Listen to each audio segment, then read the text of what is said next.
Magandang buhay mga kapatid. Dahil Love Month, kaya meron tayong Valentine's Special.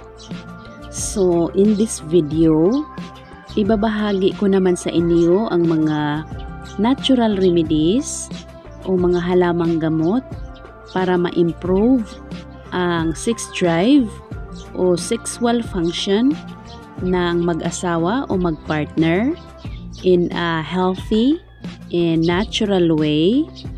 So, medyo SPG, strong parental guidance, kaya patnubay ng magulang ay kailangan. Number 1, alugbati. Pwede rin ang saluyot. So, ang alugbati ay nagtataglay ng mga vitamins at minerals na nakakatulong mag-enhance ng energy at nakakatulong mag-release ng hormones at nagtataglay din ito ng magnesium at folate na nakakatulong para sa blood flow or isa itong blood flow booster at nakakatulong ito para ma-boost ang testosterone ng mga kalalakihan. Mayroon din itong iron at ang iron ay nakakatulong sa desire at sexual arousal, especially sa mga kababaihan. Number 2, kukwa at dark chocolate. Ang dark chocolate ay kilala sa pagiging mood booster at ang chocolate ay nagpo-produce ng serotonin. Ang serotonin ay isang klase ng hormone na nag-i-encourage ng kaligayahan, happiness at well-being at ito ay pwedeng makatulong para mapataas ang gana sa pakikipagtalik. 3. Okra o okra water. Ang okra water ay mayaman sa zinc, mayroon din itong magnesium at iron at pareho itong nakakatulong maka-enhance or maka-improve ng libido or sexual function ng pareho sa kababaihan at kalalakihan at isa itong natural na relaxant which is nakakatulong sa katawan at sa mind para sa maayos na blood flow. Nakakatulong din ito para ma-relieve ang stress at ma-improve ang sexual function. Nagtataglay din ito ng mga folate, vitamin B at mga nutrients na nakakatulong sa sex organs para maging healthy and happy. Mint. Ang menthol na active ingredient ng mint, ito ay mga natural ingredient na nakakatulong para ma-improve ang libido at nakakatulong para sa maayos na blood circulation at ang pinaka-interesting dito ay nakakatulong ito para ma-improve or ma-sustain ang erection at function ng mga sexual organs. Strawberries. Ang strawberry ay nakakatulong upang mag-release ang katawan ng oxytocin, also known as the love hormone. Ang strawberry ay mayaman rin sa vitamin C na nakakatulong para sa maayos na blood flow at nakakatulong rin para ma-relieve ang stress sa katawan. Pakwan o watermelon. Ang watermelon ay nakakatulong upang lumuwag ang mga daluyan, ang ugat, at nakakatulong ito upang ma-improve ang erection at ang sexual drive. Coffee. Ang coffee ay nagtataglay ng caffeine at ito ay nakakatulong para mag-level up ang energy. So nakakatulong ito para sa maayos na function performance at mayaman din ito sa antioxidant para sa healthy na pangangatawan. Avocado. Ang avocado ay mayaman sa fiber. Nagtataglay din ito ng healthy fats na nakakatulong para masustain ang energy at erection.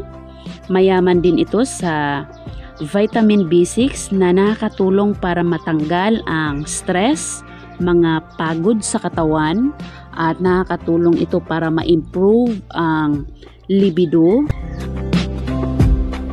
Lavender.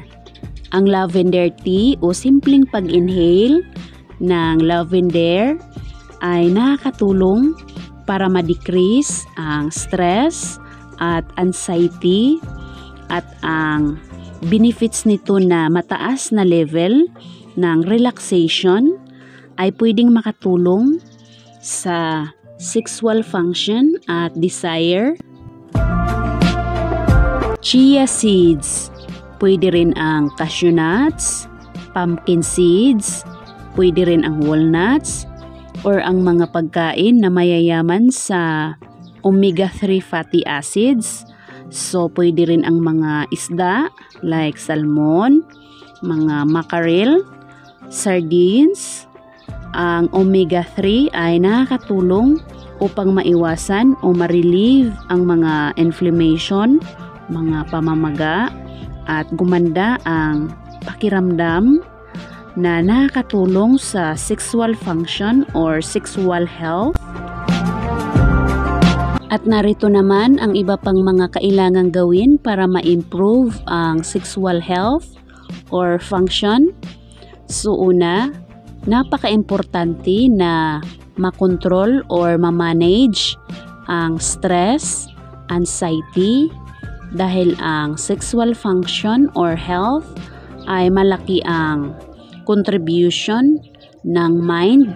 So, kailangan maging healthy, hindi lang ang ating pangangatawan. Kailangan din maging healthy ang function ng ating mind. Pangalawa, mahalaga rin ang tamang pahinga, tamang tulog para sa maayos na function, magandang mood. Pangatlo, importante din ang pagkain ng healthy, ng tama. So, kapag healthy ang katawan, walang sakit, mas nakaka-function, mas nakaka-perform ng tama. Pang-apat, importante din ang pag-exercise ng regular. So, especially sa lower back.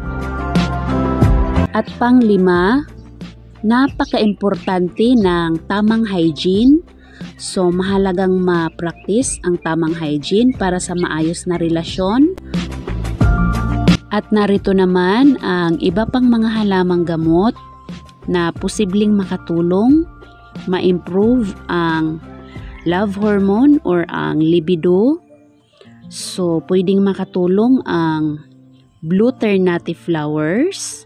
Pwede rin ang rosemary, sage, pwede rin ang tulsi or holy basil, pwede rin ang ginseng, mangustin, ginger, green tea, pwede rin ang garlic o garlic water, mani, saging, pwede rin ang mga dark leafy greens, mga citrus fruits, oyster, mga fatty fish, pwede rin ang red wine, milk, arugula, asparagus, celery, sili, yung mga mahihilig sa maanghang, nakakatulong din ito para ma-improve ang sexual drive.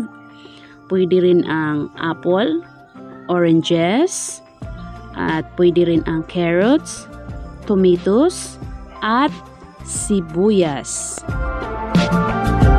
Lagi nating tatandaan na bago ang lahat, kailangan nating mahalin, alagaan, ang ating mga sarili, ang ating kalusugan. So kapag maayos ang ating mga pangangatawan, ang ating mind, everything will follow. So kailangan mag-umpisa sa ating mga sarili ang kaayusan. So ayan lang for now. Sana ay makatulong. Happy Valentine's sa ating lahat. At God bless us all.